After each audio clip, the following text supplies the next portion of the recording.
Muy buenas noches. Buenas noches también a aquellos que nos están siguiendo a través de la virtualidad de YouTube. Siempre sepan que los esperamos, no hay nada como el calor de los hermanos. Y qué mejor en este veranito sanjuanino que estamos teniendo, disfrutando del clima. Bueno, la idea del mensaje que el Señor ha puesto en mi corazón es lo que tiene este título, ¿no? El valor de ser parte. Por eso quiero que tengan sus Biblias en mano, me van a acompañar a leer varios textos, pero antes vamos a encomendarnos en oración. Bendito Dios, te damos gracias por este privilegio que tenemos de abrir tu palabra, queremos escuchar tu voz, para que puedas iluminar una vez más nuestros corazones, transformar nuestro carácter hacia la imagen de nuestro Señor Jesucristo, para darte gloria con todos los recursos que tú nos das. Oramos por todo esto, en el nombre de nuestro Señor Jesús. Amén. Bueno, mis queridos hermanos, voy a invitarle primeramente a que abramos nuestras Biblias en Mateo capítulo 20. El valor de ser parte tiene que ver con el privilegio que justamente es el Señor el que nos da para poder formar parte de su obra. Es mucho más profundo la idea, como así el valor que el creyente tiene que aprender a desarrollar de lo que es la obra de Dios.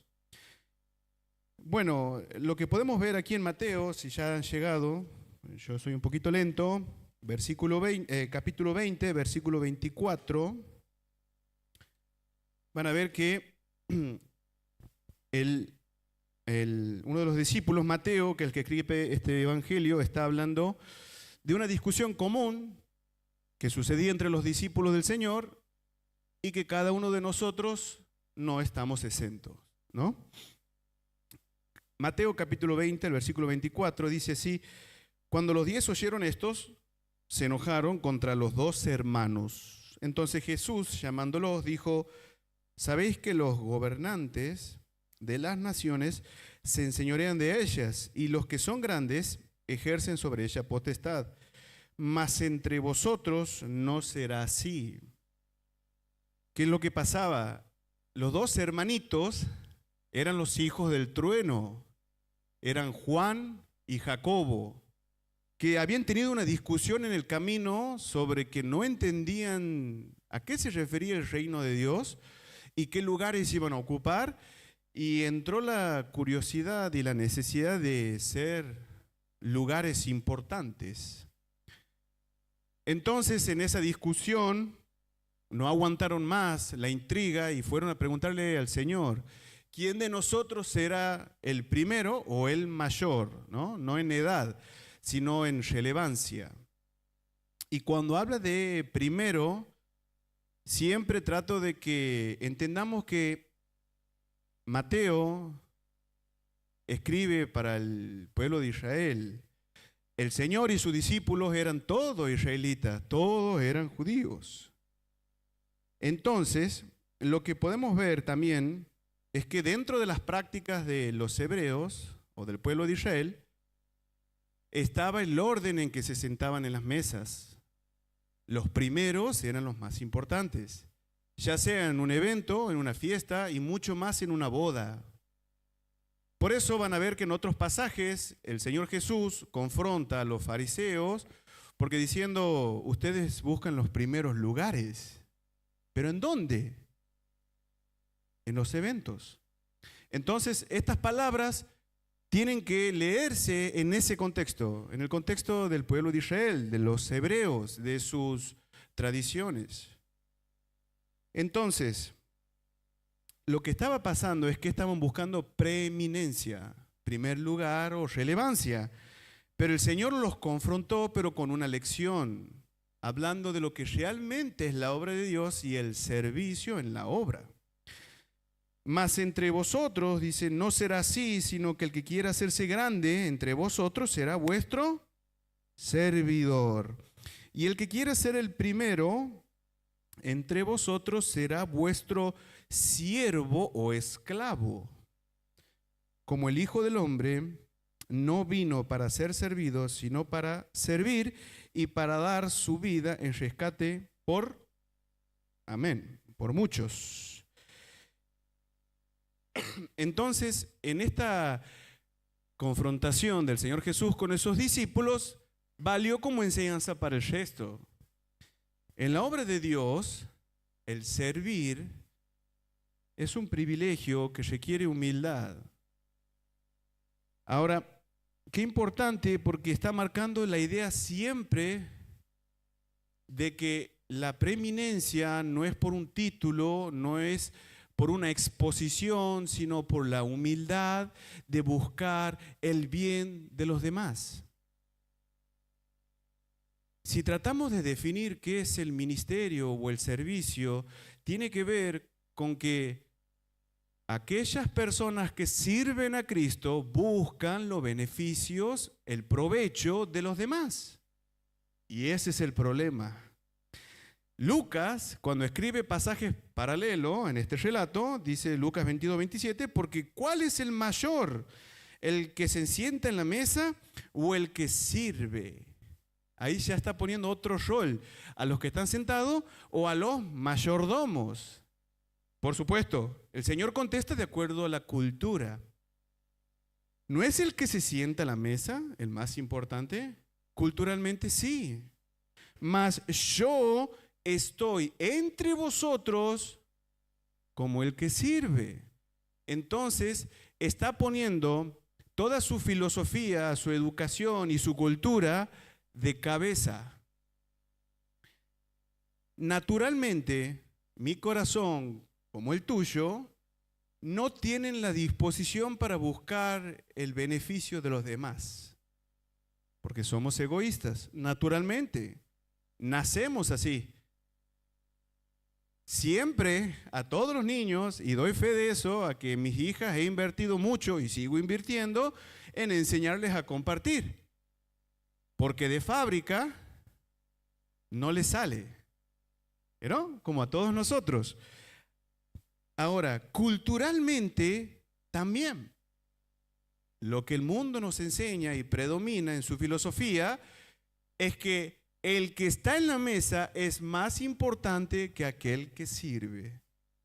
Entonces, tenemos fuerte influencia para aquel que quiere seguir a Cristo, contraria a lo que realmente implica el servir a Dios. Por eso quiero que entendamos a través de la Escritura el valor que tiene ser parte de la obra de Dios. Y ahí quiero hacer un pequeño paréntesis. En Mateo 7, cuando el Señor está enseñando en su Sermón del Monte, relata un caso especial en donde hay personas que predican en su nombre, que hicieron milagros, que hicieron muchas cosas, pero al final el Señor le dijo: apartaos de mí, no los conocí. No los conozco. No es que el Señor no conozca nuestra identidad, nuestro nombre, sino que no hemos tenido un encuentro personal con Él. Eso significa, mi querido amigo o amiga, que antes de pensar en ser parte de la obra de Dios, usted tiene que pensar en ser parte del cuerpo de Dios, de su iglesia, no del salón, sino de aquellos que hemos sido redimidos por la sangre del Cordero, de nuestro Salvador, el Señor Jesucristo. Si usted, amigo, amiga, todavía no ha entendido el perdón de pecado y la justicia en la obra perfecta de Cristo, no puede pensar en cómo puedo participar para esa obra. Atención, pero aquellos que ya le conocemos, ya hemos tenido un encuentro personal, ya somos esos seguidores, pecadores rescatados y redimidos, tenemos que aprender realmente cuál es el valor de formar parte de su obra. Ahora, ninguno de nosotros estamos excepto en cualquier punto de la vida a perder ese valor. Por eso quiero enseñarte algo que me preocupa, sin duda, al Señor, pero si vemos en Hechos, capítulo 13, versículo 36, si tienen sus Biblias pueden seguirme. Hechos 13, 36, un hermoso pasaje donde los apóstoles están hablando justamente de la resurrección de Cristo y justamente citando el Salmo 16 profético que lo escribió David. Bueno, argumentan en su discurso en parte con David. Pero mire qué frase interesante esta. Porque la verdad David, habiendo servido a su propia generación, según la voluntad de Dios, durmió y fue reunido con sus padres y vio corrupción, ¿no? Hablando de que todavía David no había resucitado, contraponiéndolo con nuestro Salvador que ha vencido a la muerte, justamente haciendo alusión a ese salmo. Pero la frase aquí es que David sirvió a su generación. Y no está hablando de edad. Y ese es un tema. Esta iglesia, esta hermosa iglesia, tiene muchos miembros de distintas edades sirviendo en la obra del Señor. Y eso es muy bueno. Pero también no quiere decir que a medida que uno avance en edad, aprende realmente cuál es el valor de servir a nuestra generación. Por eso, quiero mostrarte en 3 puntos lo que la Escritura nos enseña. Primeramente, no es una cuestión de aptitud. No es una cuestión de aptitud servir al Señor. Es un privilegio servir al Señor, que nos olvidamos frecuentemente. Acompáñenme, por favor, a 1 Timoteo 12, 1 Timoteo capítulo 1, versículo 12, hermoso pasaje, que dice así: doy gracias al que me fortaleció, a Cristo Jesús nuestro Señor, porque me tuvo por fiel, poniéndome en el ministerio, habiendo sido yo, subraye esa palabra, habiendo sido yo antes blasfemo, perseguidor e injuriador, mas fui recibido en misericordia, porque lo hice por ignorancia, por incredulidad. Pero la gracia de nuestro Señor fue más abundante con la fe y el amor que es en Cristo Jesús. Versículo 15, palabra fiel y digna de ser recibida por todos, que Cristo Jesús vino al mundo para salvar a los pecadores, de los cuales yo soy Él. Nos olvidamos que somos el primero a veces. Pablo, la primera carta que le escribe a Timoteo, la primera, y son las últimas cartas que escribe ya, Timoteo estaba en Éfeso, le recuerda la gracia que tuvo Dios para con él, de haberle dado el ministerio. Dios le dio un ministerio especial al apóstol Pablo, llevar el evangelio a los gentiles. Entiéndase, gentiles, no a los que son amables, sino a todos aquellos que son de otras naciones, diferente a la nación de Israel. Pero Pablo en su corazón siempre tuvo a la nación de Israel como objetivo también de llevarle el evangelio. Pero el ministerio fue especial para Pablo. Y él recuerda que Dios lo tuvo por fiel a pesar de lo que fue. ¿Te das cuenta? Y esto es muy interesante porque cuando pasas tiempo en la iglesia y pasas tiempo en un ministerio, nos olvidamos de dónde Dios nos ha sacado. No para tener empatía con aquellos que no le conocen todavía, sino para darle el valor que merece poder participar en su obra. ¿Te das cuenta? Dios podría hacer las cosas mucho mejores a través de sus ángeles, sin duda, sin duda. Pero nos da el privilegio a nosotros de ser canales de bendición para otros. Qué importante es tener en cuenta esto, que estoy en el ministerio no por alguna aptitud, no por mi constancia en la iglesia, no porque fui a escuelita dominical y fui pasando por todos los ministerios y programas, sino porque Dios en su misericordia me salvó y me dio el privilegio de formar parte. Ninguno de nosotros está excepto a que los afanes de la vida vaya desgastando ese recuerdo. Por eso mira qué importante que es que lo tengamos siempre en mente. Antes he sido yo, y usted puede completar como si fuera un diario, ¿no? Puede poner ahí su testimonio. Yo sé el mío, yo sé lo que he sido antes y sé de dónde me ha sacado el Señor. Pero qué importante es recordarlo para entender la misericordia y el amor de Dios. Por eso Pablo después en 2 Corintios capítulo 5 escribe: el amor de Cristo me constriñe, me empuja, de tal manera que ya no viva para lo que vivía antes, sino que viva para Dios. Qué importante es la fidelidad en el ministerio. Cuando vamos a 1 Corintios capítulo 4, ahí pueden seguir con sus Biblias, versículo 2, van a ver que, el versículo 1 y 2, Pablo empieza a hablar de los administradores. Así pues, ténganos los hombres por servidores de Cristo y administradores de los ministerios de Dios.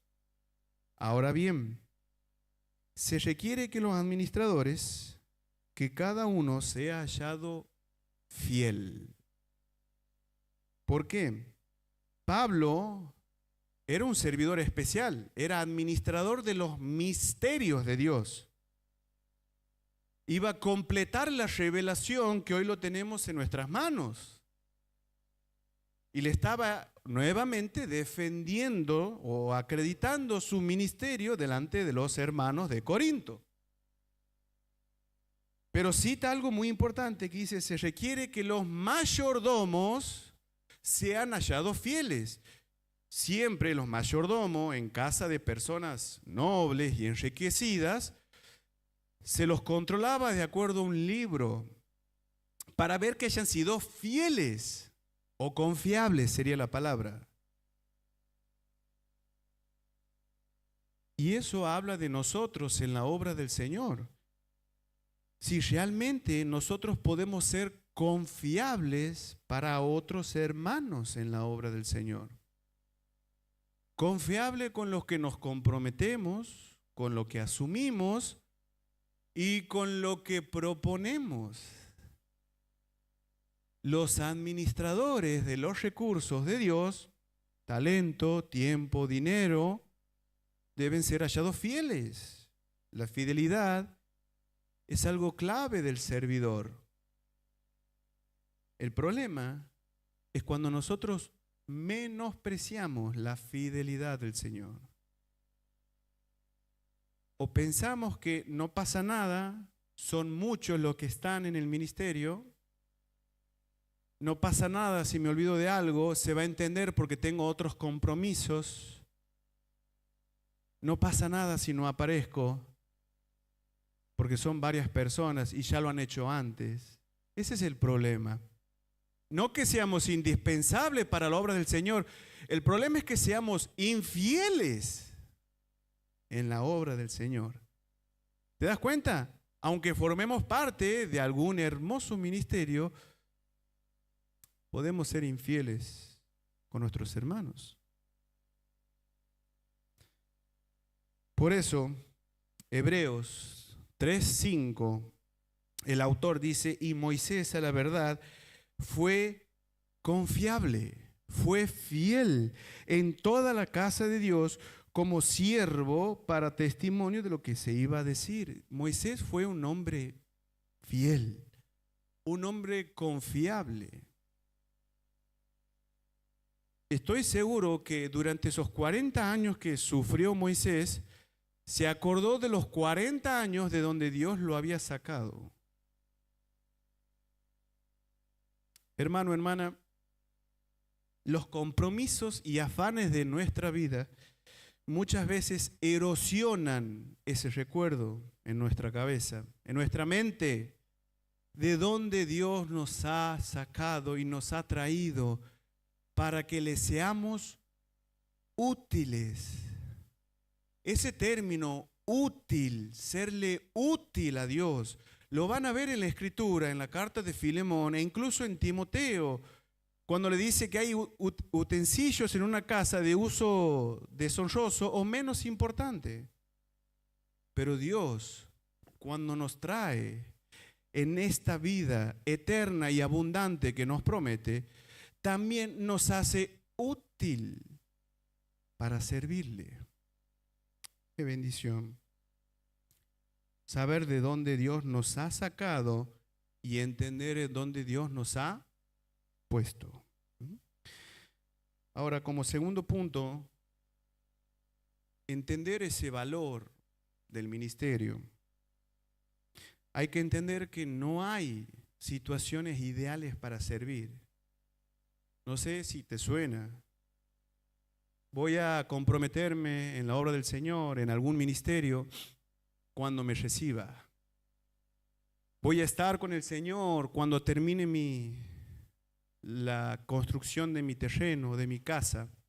Voy a estar en la obra del Señor más comprometido cuando logre terminar esta carrera. Voy a estar con el Señor más comprometido en su obra cuando quizás ya no tenga esta dolencia o que cuidar a tal persona.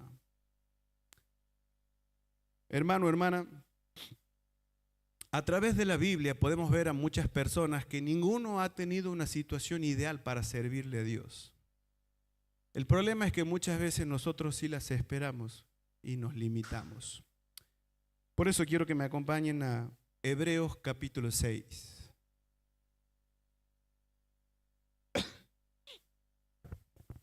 Hebreos capítulo 6, versículo 10.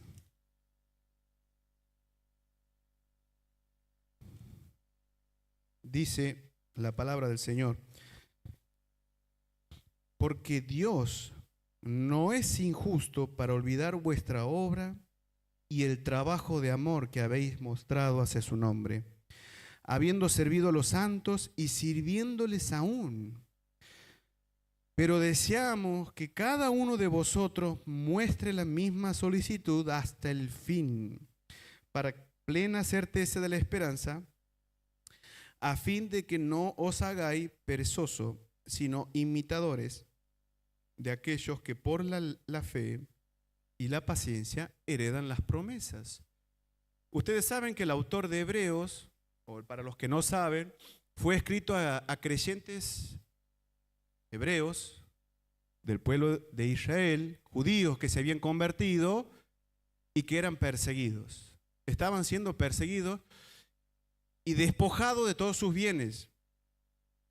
Una cosa es la burla que nos pueden hacer los compañeros del trabajo o los amigos de la universidad, y otra es que te persigan para maltratarte, asesinarte y te quiten de tus bienes, tu casa, tus terrenos, tu trabajo. Pero el autor de Hebreo destaca dentro de la carta de Hebreo algo muy importante. Dios no es injusto para olvidar vuestra obra y trabajo de amor. Qué interesante es ver que estos creyentes estaban sirviendo en situaciones muy, muy difíciles. Y si lo traemos quizás a nuestra vida en comparación, muchas veces no sentimos que nos quejamos de arriba. Incluso hasta el día de hoy, si ustedes ven noticias o de hecho en las redes sociales, Hay una página muy buena que es Puertas Abiertas, que en realidad es un ministerio, y lamentablemente también comparte noticias de lo que pasa en situaciones o países islámicos donde asesinan creyentes. Hoy, 2025. Y nosotros que tenemos tantas facilidades para servir al Señor, a veces nos cuesta tanto. ¿Se dan cuenta que la iglesia del Señor creció descomunalmente en la persecución? Tenemos un corazón que le gusta la comodidad.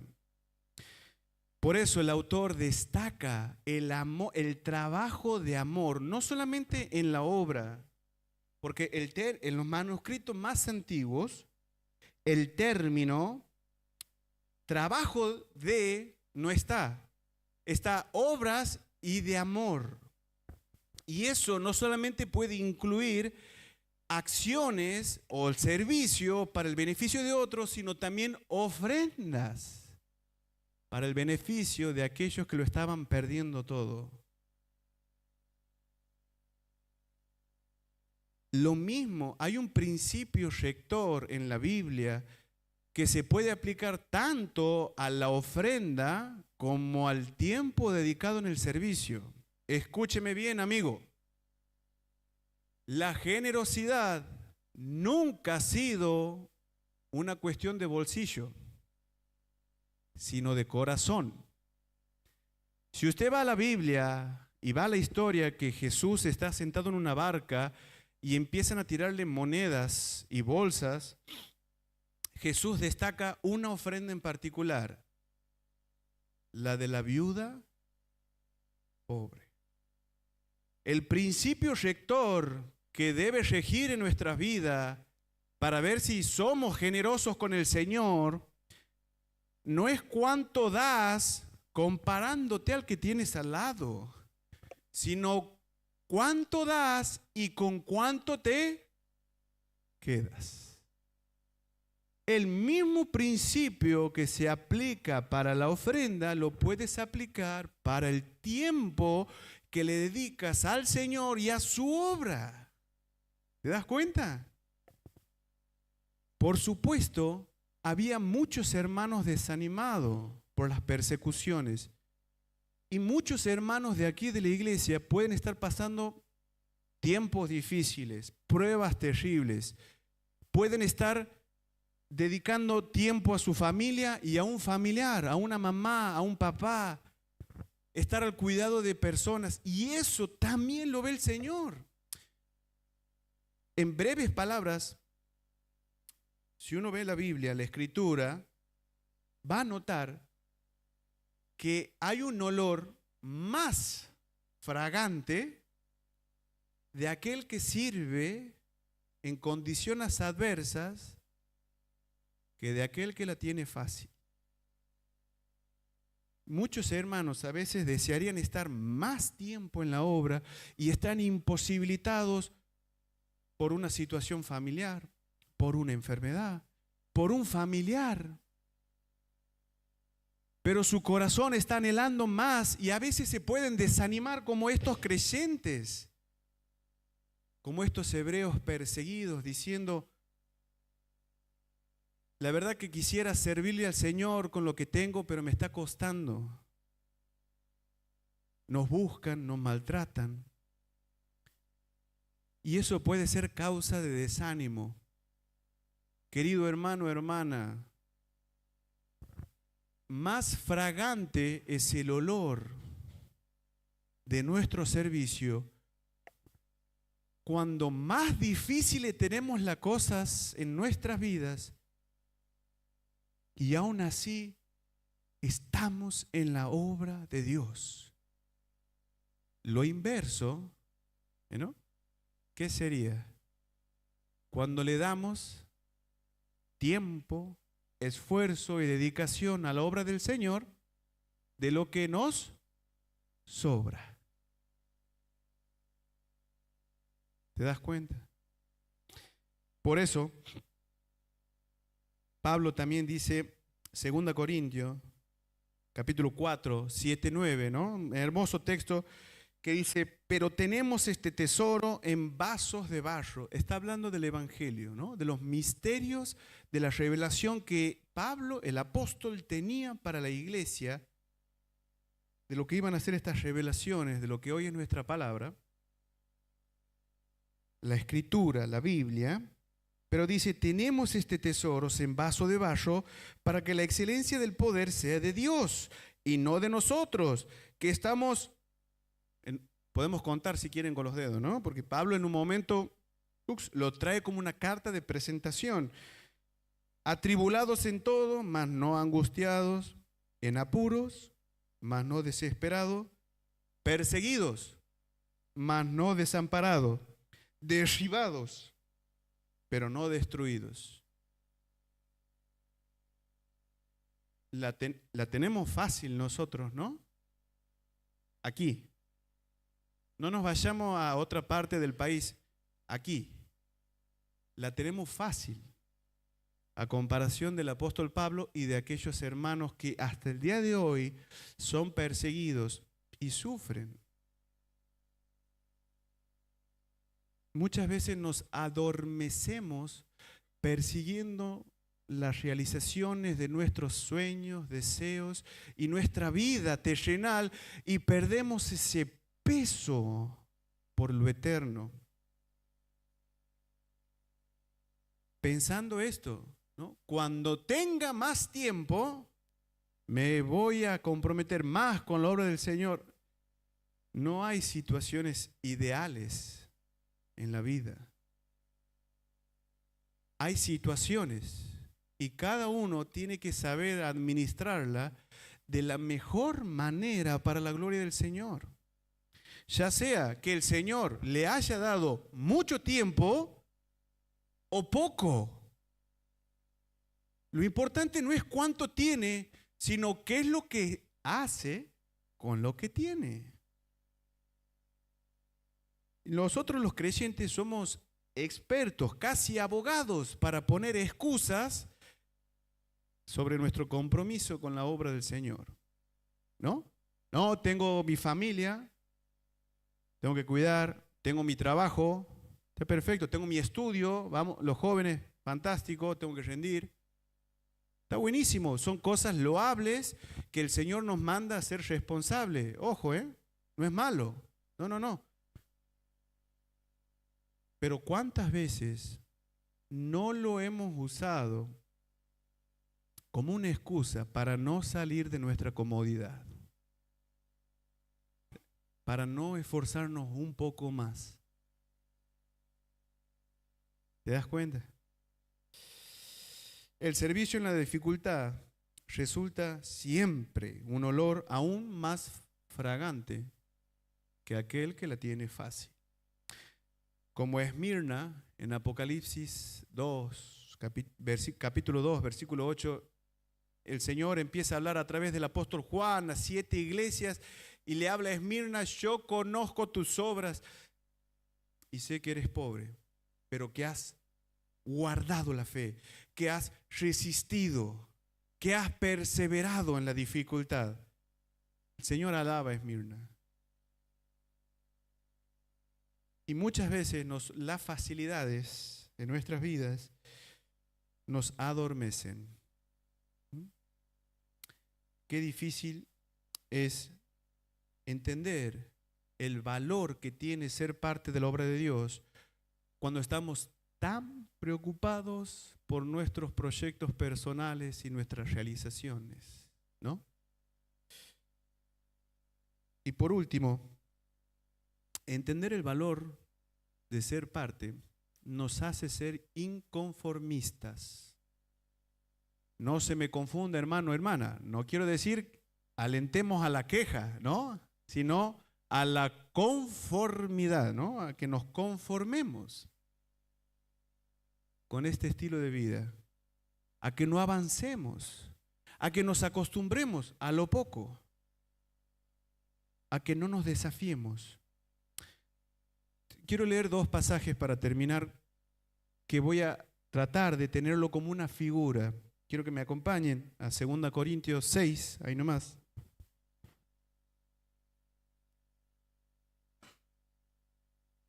dice 2 Corintios capítulo 6, versículos del 1 al 3, primero dice, así pues, nosotros, como colaboradores suyos, os exhortamos también a que no recibáis en vano la gracia de Dios. Porque dice, en tiempo aceptable te he oído y en día de salvación te he socorrido. He aquí ahora el tiempo aceptable, he aquí ahora el día de salvación.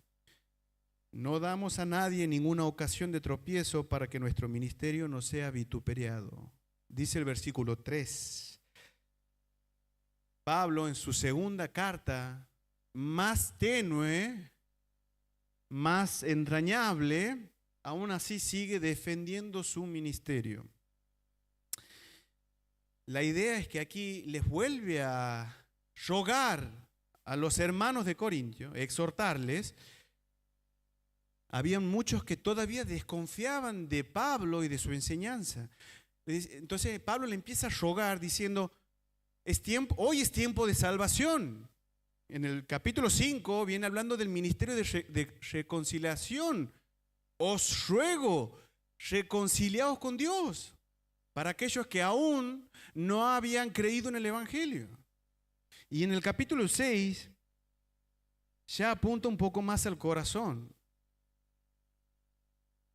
No damos a nadie ninguna ocasión para que nuestro ministerio no sea desacreditado. Tenía que defenderse porque estaba falsamente acusado. Pero ahí en el versículo 11 al 13 va a mostrar cuál era la condición de corazón de los hermanos. Nuestra boca se ha abierto a vosotros, dice el versículo 11. Y miren esa expresión, oh Corintos, como algo entrañable. Nuestro corazón se ha ensanchado. No estáis estrecho en nosotros, pero sí sois estrechos, subrayemos esa palabrita, en vuestro propio corazón. Versículo 13, pues, para corresponder del mismo modo, como a hijos hablo, ensanchaos también vosotros. Miren esta figura que usa Pablo del corazón estrecho o mezquino. ¿Mezquino a qué? Primero, una condición de corazón en receptividad de la palabra de Dios, número 1. Número 2, al ministerio del apóstol Pablo. Y número 3, a corresponder a esa gracia que Dios le estaba dando y hoy sigue operativa. Esa estrechez para corresponder con la gracia de Dios. Os ruego, ustedes, le dice Pablo a los hermanos de Corintio, no están en un lugarcito así en nuestro corazón. Hay un lugar enorme en nuestro corazón para ustedes, le dice el apóstol. Pero no es así en su caso. Su corazón es estrecho para con nosotros. Tradúzcase para con la gracia de Dios. Estrecho. Está abierto, pero poco. Y eso pasa en la vida. Cuando nos conformamos a un estilo de vida en donde nuestra agenda y el calendario del lunes a domingo empieza trabajo, momento recreativo, trabajo, familia, trabajo, momento recreativo, trabajo, al último la familia, sábado, últimas 2 horas, ministerio, domingo, descanso, reunión, ¿no? Toda nuestra agenda, 2 horas, viernes, sábado, estrecho. Formar parte de la obra de Dios, querido amigo, amiga, no es formar parte simplemente de un programa.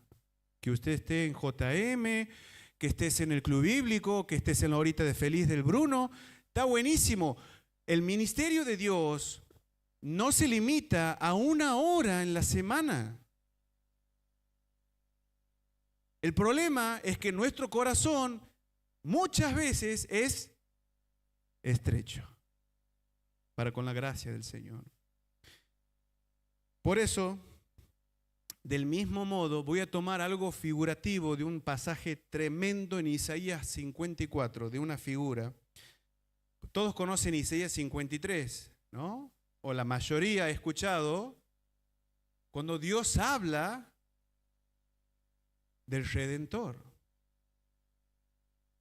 del Cordero, del Mesías sufriente. Pero el 54 viene un recordatorio para Israel. Regocíjate, oh estéril, la que no daba luz. Levanta canción y da voces de júbilo, la que no estuvo nunca en parto. Porque más son los hijos de la desamparada que los de la casada, ha dicho Jehová. Para poner en contexto, ese texto es citado por Pablo en Gálatas capítulo 4, versículo 27. Es una profecía. Está hablando de que la desamparada o la desolada, Israel, como una esposa de Dios, luego que no había producido hijos, que era estéril espiritualmente hablando, iba a tener un gran número de familias, gran hijos.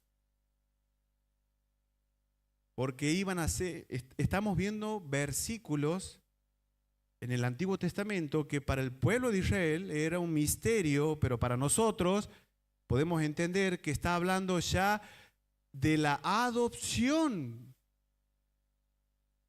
espiritual, de la iglesia del Señor. Pero claro, los israelitas no entendían todavía nada, era como un misterio no develado. Pero me encanta el versículo 2 que dice: ensancha el sitio de tu tienda y las cortinas de tus habitaciones sean extendidas. No seas escasa, no seas estrecha. Alarga tus cuerdas y refuerza tus estacas. Usa esa figura porque las cuerdas y las estacas se usaban en el tabernáculo. Para los que no saben, el tabernáculo en el tiempo de que el pueblo de Israel, los hebreos, estaban en el desierto, era el lugar de adoración. Después del tabernáculo vino el templo físico que lo construyó Salomón y después vino el templo espiritual, que somos su iglesia. Ensancha tu corazón. No seas escasa. Ahora, esta es una muy buena figura porque la iglesia de Cristo no solo debe concentrarse en alargar sus tiendas, ¿no? En buscar a no creyentes, que es el propósito de la iglesia, por supuesto, sino también de reforzar las estacas, de fortalecer a los que ya son creyentes. Por la gracia de Dios, esta iglesia es una iglesia donde se capacita, donde se enseña. La pregunta es, ¿por qué cuesta tanto convencer a los hermanos que necesitan aprender, que necesitan crecer, que vengan, que disfruten de la palabra de Dios, de la enseñanza, de la capacitación? Porque muchas veces tenemos un corazón estrecho para la obra del Señor. Muchas veces estamos muy cómodos con tener una sola tarea, 2 horitas, un día de la semana, y no aceptar el desafío a ensanchar mi corazón, a proponerme mejorar para la obra de Dios, a adquirir recursos, proponer ideas, buscar formas distintas de servir, que no todo termine en 1 hora en la semana, o los jueves, o los viernes, o los sábados, o los domingos. Está buenísimo. Pero ¿cuántas veces nos conformamos a eso?